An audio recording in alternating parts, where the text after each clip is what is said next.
Salut, j'espère que tu vas bien. Je m'appelle Elio, j'ai 27 ans. J'ai fait mon tout premier tatouage à 18 ans et le dernier à 25. Au total, j'en ai 7. Parmi ceux qui sont apparus sur vos écrans, parce qu'il se trouve que c'est un peu mon job de mettre des photos et des vidéos de moi sur Internet, on retrouve le deuxième, le troisième, le quatrième et le tout dernier, le septième. Pour les trois autres, c'est un peu différent. Le tout premier, c'est simple, vous l'avez jamais vu. Le cinquième, il est très discret et je l'ai présenté en fait qu'à 500 personnes lors d'un live qu'à 500 personnes, on se comprend, hein, lors d'un live sur Instagram. Après, c'est possible de trouver des photos de lui ailleurs, je pense. Le sixième, du coup, que tu peux par exemple voir dans ma vidéo sur ma compétition de streetlifting, vous l'avez jamais vu dans son entièreté. Si tu me connais un petit peu, tu sais que je suis quelqu'un de très ouvert à l'expérience. C'est d'ailleurs en bonne partie pour ça que je me retrouve à faire des vidéos sur YouTube, une plateforme qui me donne les moyens de monétiser ma créativité. C'est vrai qu'être ouvert, ça sonne bien, hein, tu vas rarement dire « j'aime pas ce mec, il est ouvert ».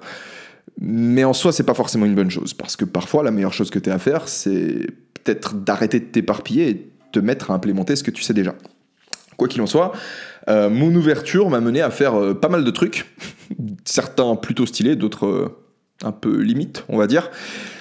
Et comment poser le truc? De cette manière empirique d'avancer dans ma vie, j'ai retiré beaucoup d'expériences que j'ai parfois décidé d'immortaliser dans les tatouages dont je vais te parler dans cette série. Chaque tatouage fera à lui seul l'objet d'une vidéo, et à chaque fois, le thème qui lui correspond sera abordé. Je vais donc parler de la drogue, de l'individualisme, de la motivation, du temps, du nihilisme, de la foi, et on finira avec le libre arbitre. Aujourd'hui, j'ai l'intention d'aborder le thème commun à l'ensemble de mes tatouages, le regret. Je pense pas t'apprendre quelque chose en disant que le regret est lié à la notion de choix. Et des choix, on en fait continuellement. T'as choisi de cliquer sur cette vidéo, là tu choisis de rester et tu vas choisir de te barrer si elle te plaît pas. La vie de chaque individu est rythmée par les choix qu'il fait. Même en cherchant à éviter le choix, il choisit quand même de rester dans l'inaction. C'est un truc que tu peux pas y échapper, tu dois choisir de faire un truc, constamment.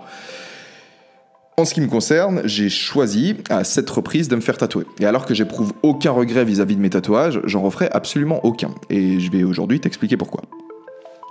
Pour commencer, je suis obligé de partir de l'idée qu'il existe un libre arbitre. Il faut savoir qu'il y a des théories plutôt solides selon lesquelles on ne déciderait de rien. Selon lesquelles nos choix en fait ne seraient rien de plus que l'expression des influences qu'exercent sur nous notre environnement et la biologie. T'as peut-être cliqué sur cette vidéo, mais ton choix aurait pu être prédit par un ordinateur possédant l'entièreté des informations sur le bagage biologique qui t'est propre et l'environnement dans lequel t'as grandi. C'est assez trippé, mais c'est pas du tout le sujet d'aujourd'hui. D'ailleurs, c'est le sujet de ma vidéo sur mon 7e tatouage. Et aujourd'hui, en fait, on va simplement partir du principe que, ok, on subit des influences de l'environnement et de la biologie, mais qu'il existe une partie de nous qui ne les subit pas, ou alors qui parvient à en faire abstraction, et que grâce à elle, on est capable d'exercer un choix libre. Qu'est-ce que c'est regretter? J'ai commencé par me dire que regretter, c'était le fait d'éprouver après coup un certain degré d'émotion négative vis-à-vis d'un choix qu'on a pris.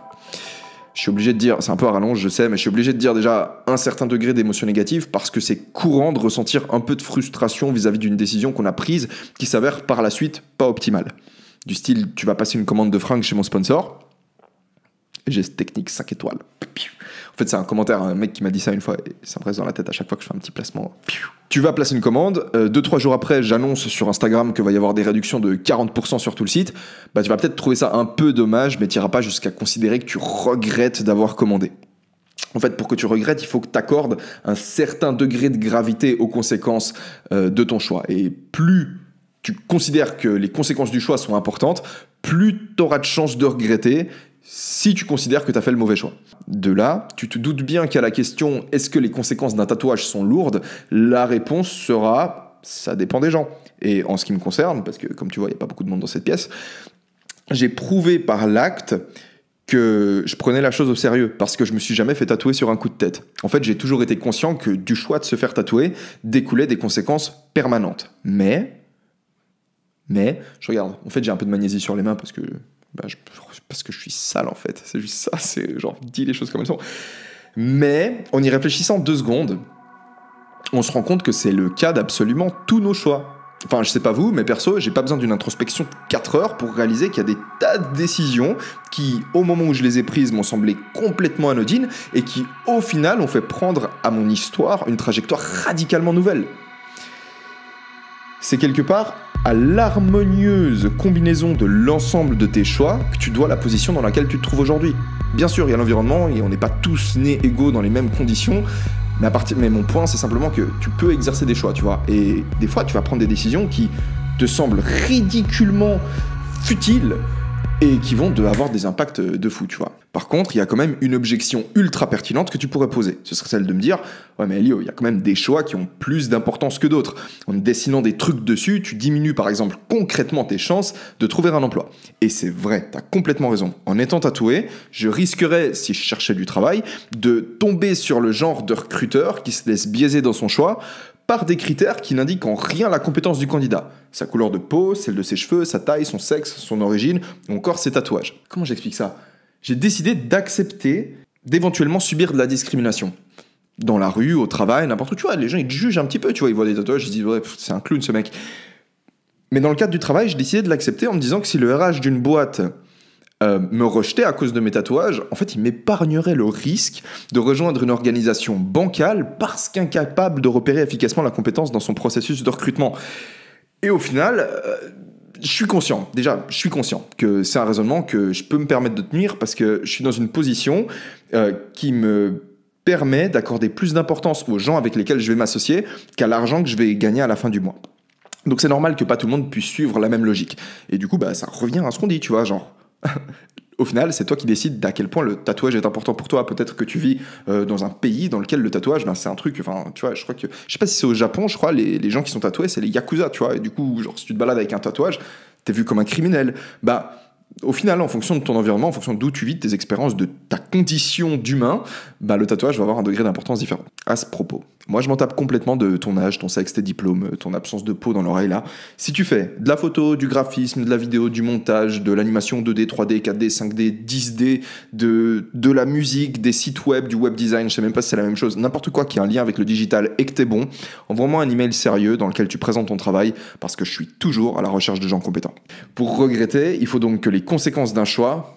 Putain, c'est trop marrant, ces petits trucs, ça fait des flashs qui me pètent les yeux. Que les conséquences d'un choix aient, aux yeux de la personne qui l'a exercé, un certain degré de gravité. Mais évidemment, il faut que la personne considère avoir fait un mauvais choix.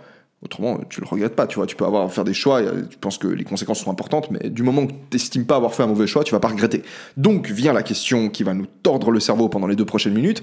Qu'est-ce que c'est un mauvais choix ? Et pour ça, je vais te raconter l'histoire du paysan chinois qui se fait voler son cheval. Cette histoire, elle commence quand un paysan chinois se fait voler son cheval. T'as kiffé ou quoi ? Bref, tous les habitants du village accourent et viennent lui dire « Ah, Chang, ce cheval, c'est tout ce que t'avais, ce qui t'arrive, c'est absolument terrible !» Et lui, il hausse les épaules, il fait « Peut-être ».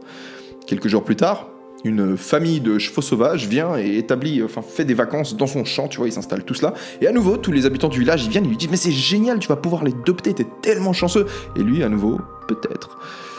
Quelques jours passent, tu vois, et le fils de ce paysan essaye de monter un de ses chevaux et se pète la jambe. Et à nouveau, tous les habitants du village viennent, lui témoignent leur compassion, et lui, il se contente d'hausser les épaules. Quelques semaines passent, et c'est la galère, tu vois, parce que forcément, le blessé, le fils du paysan, tu vois, il est blessé, il est obligé de rester à la maison, pendant que son père, il se bute au champ à faire le double du travail pour maintenir l'exploitation en marche, jusqu'au moment où une guerre éclate. Et tous les jeunes hommes du village sont mobilisés, sauf le fils du paysan qui, lui, peut rester à la maison, couper des carottes pendant que son père travaille il travaille au champ. Il coupe des chiens aussi, le fils, pendant que le père travaille au champ.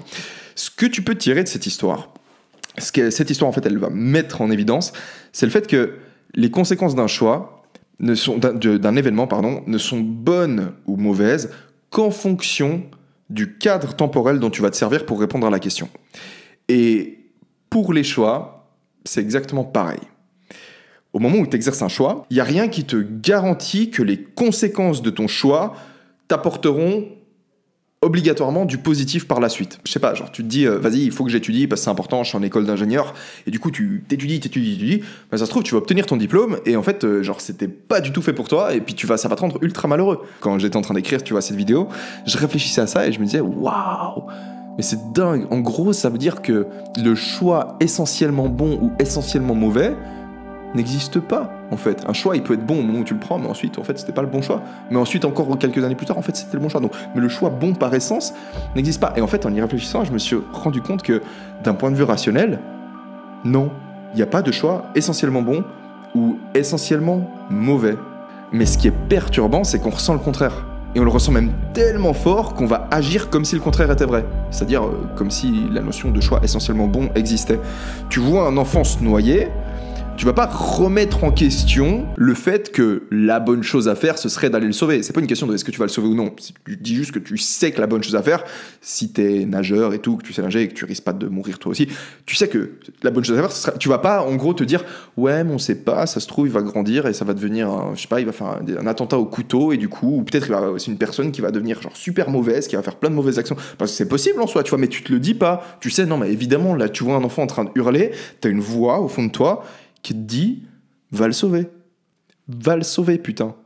Et cette voix qu'on entend, enfin moi en tout cas tu vois, genre je l'entends et je sais très bien que je suis pas le seul, tu vois, ça me rend pas différent des autres, on entend tous ce truc. Ben on l'entend à chaque fois qu'on fait face à un choix important. Quand se présente l'occasion de tromper ton partenaire sans qu'il ou elle le sache, tu l'entends cette voix. Pareil, si t'es gros, que tu veux perdre du poids et que tu vois un McDo, t'as envie de l'exploser, tu l'entends de nouveau. Et décider de ne pas l'écouter, c'est la garantie de te retrouver torturé par le regret. Parce que tu auras fait le mauvais choix tout en sachant que tu es en train de faire le mauvais choix. Et en y réfléchissant un peu, j'ai réalisé qu'en fait, le point commun de l'ensemble des décisions que tu vas être amené à regretter, c'est qu'elles avantagent le toi présent au détriment du toi futur. En fait, tu sais très bien que c'est lui, le toi futur, qui va devoir en payer le prix, mais tu décides de lui chier dessus.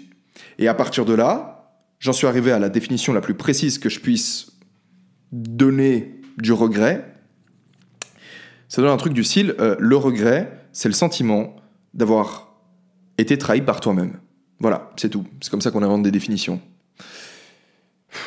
Je propose qu'on envoie une pétition à Larousse. Vous êtes chaud ?